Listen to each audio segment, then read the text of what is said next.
Beep, beep, beep, beep, beep, beep. Welcome to the Court of the Union Jester. Good morning, good afternoon, good evening, good night. Hello, how are you all doing, folks? Right, good to talk to you as usual.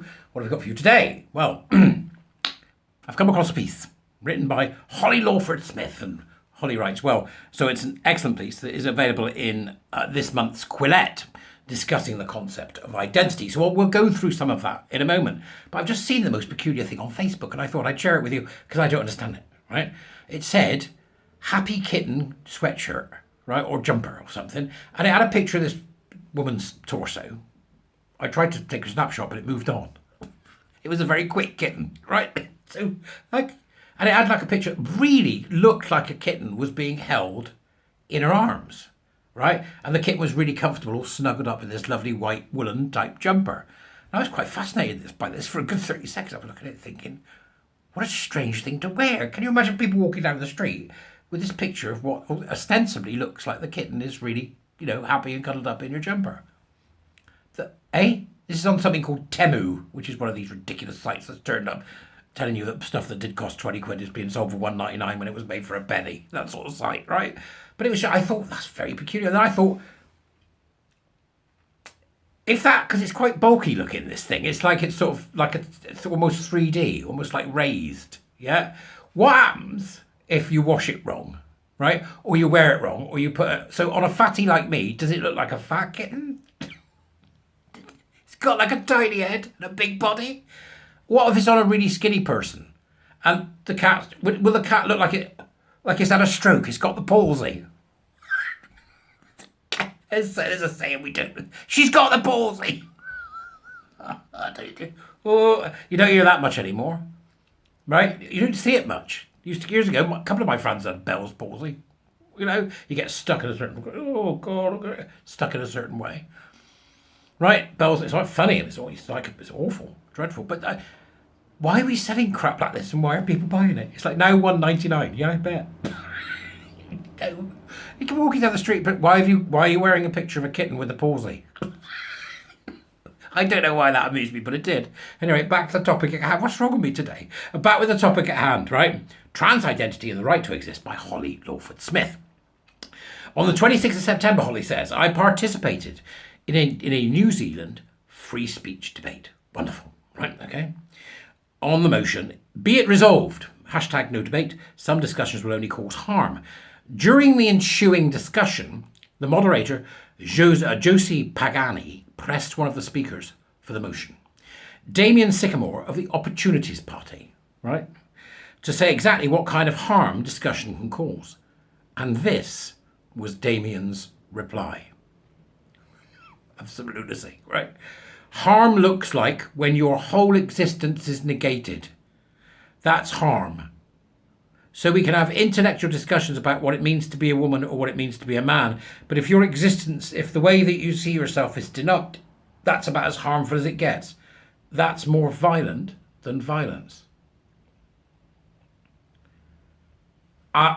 Yes, right? Nuts. Absolutely batshit.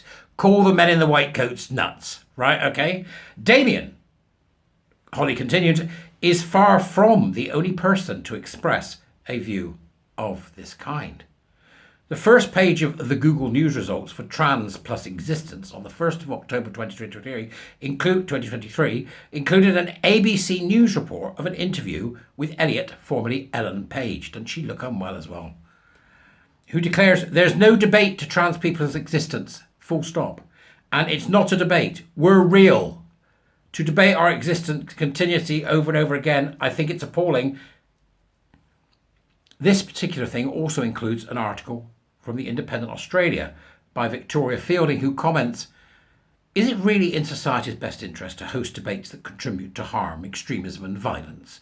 I think any good-natured person who wants to live in a healthy society would answer no. The debate topic, which I'm most concerned is damaging vulnerable people, centres on opposing opinions about the right of transgender people to exist. Fielding, who wrote that particular line, doubled down on Twitter and was spectacularly ratioed. There's a link in the article so you can go and have a gloat, right? We like to win. We like to gloat, okay? There was also an article from the Los Angeles Times from Conservative Political Action Conference, CPAC, Speaker at that time was Michael Knowles, who said that transgenderism must be eradicated from public life entirely, which Rolling Stone reported with the headline, CPAC Speaker calls for transgender people to be eradicated, and an article in Charter, a partner of Time, titled, What to Do When a Colleague's Right to Exist is Under Attack, commenting that literally hundreds of bills seek to obliterate the existence of our LGBTQ colleagues. Holly continues. The search trans plus right to exist turns up about 18,500 Google News results and more than 5 million Google All results. Obviously, the phrase right to exist can be meant literally, for just a smile needs a face, right? Rights need rights bearers. For example, there can be no human right to freedom of association without individual humans who have that right. Something that doesn't exist can't bear rights. Though those who believe in souls may be able to make sense of the idea of a right to exist, it would mean something like each soul has the right to be attached to a material body. Cartesian dualism criticism there to a degree. Perhaps the phrase is shorthand for right to continue to exist, but no one is threatening that right, at least not as ordinarily understood. So what are all these commentators trying to get at? Damien provides a clue when he talks about debates that threaten your existence, the way that you see yourself. He treats these no, it's not my mistake. Holly, it says he treats those concepts as synonymous. He treats those concepts as synonymous, but he's actually only talking about the latter, a man seeing himself as a woman or a woman seeing herself as a man. He's calling that existence. But the more accurate and neutral term for that would be identity or perhaps self-perception. It doesn't pack nearly as much punch, though, to say it's harmful when your self-perception is contradicted. That's good. That's really good, isn't it? Don't you think, people? Don't you think? Oh, that's good. It doesn't pack nearly as much punch, though, to say that it's harmful when your self-perception is contradicted. That's good. Because it's obvious that people can have wildly inaccurate self-perceptions and that denying the validity of those self-perceptions or correcting them would not constitute harm. Using the more neutral term would make it impossible to claim that's more violence than violence with a straight face. Now, Holly then goes on, brilliant continuation.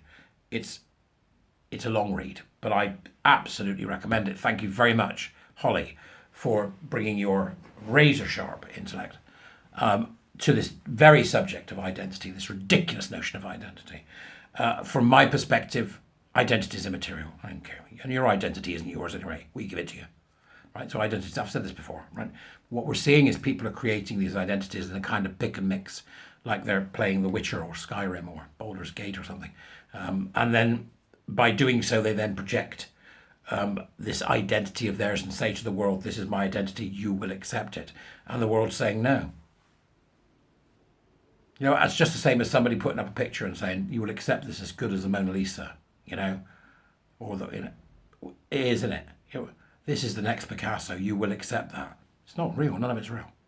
Nothing identity-based is real, because it's not fixed, right? Because the public will tell you what your identity is. You've only got a personality and you can make that into a character. While you're fanning about putting different things in your identity basket, you're just wasting your life, which of course many are. You're just wasting your life. They've never grown up. Essentially what they're doing is they're making themselves into their imaginary friend. But Holly goes into much greater depth talking about culture. And I think it's a really interesting article that I think you should read, because I always say this, somebody's bothered to write it, the least you can do is bother to read it. I've read the whole thing, and now I just do my blah blah blah for you, right? So go and have a look at that, because I think it's worth doing. In the meantime, Warrior Teacher Problems starting in January. So you're going to see stuff go up, right? And then there'll be an enrollment process. So that'll explain when I do my video that goes with it. That'll happen in the next couple of weeks. That start getting the names on the list ready for a January start, post-December. I'm not going to do one for November, December, because I've got people starting year 2. And also, it's December. I want a bloody break. I've had enough, folks, right? So I'm tired. That's truthful. I'm tired. Right, so on the back end of that, right, I have a wheeze. So I put up something the other day called Ladies Who Do. I've told you this already. I'm going to say it again. I'm going to put up some more, but I'm going to put up some more stuff, some more filmic stuff that you might find good. So you'll see those interspersed with my normal stuff, okay? And the reason that I'm doing that is because I want to get some stuff lined up for you, because I'm going to have a couple of days off, all right? So other than that, it's been fantastic to talk to you as usual, and please do help me if you can by buying a coffee and, you know, the usual stuff.